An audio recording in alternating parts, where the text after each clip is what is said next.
The biggest mistake I think you can make as an over 40 Brazilian Jiu-Jitsu hobbyist is thinking that you've got to go to more sessions to get better quicker. Because I think now we get to that point, don't we, in January, where we know that we've seen gyms over the years get rammed in January, which is great. People have got all the good intentions, but then it just fizzles out, it dies out, because they've set themselves these extreme goals that they could never sustain. And I think it's the same with jiu-jitsu, isn't it?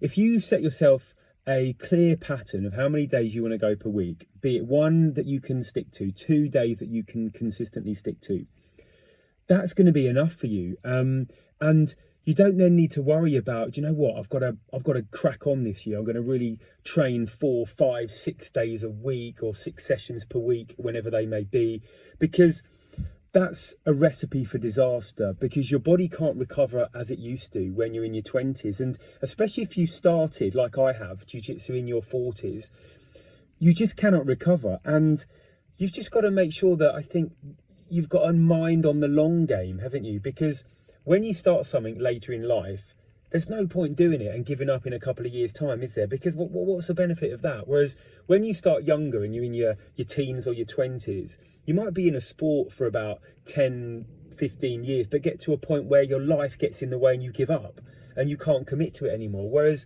when you start something like jiu-jitsu in your 40s as a hobby, you want to make sure that you're in it for a long time. So don't throw yourself into the January mindset of, I've got to go more often, I've got to train harder to get better. You want to still be training in February. We want to still be training in March, April, May. This time next year, we want to be in the same place.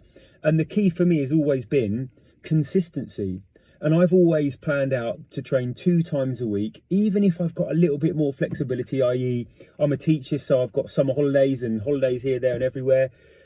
I don't do any more than 2 times a week. If I do, it's very, very rarely. And that 2 times a week consistently, alongside consistent training off the mats, has just helped me get to this point. And I'm nearly 5 years in now.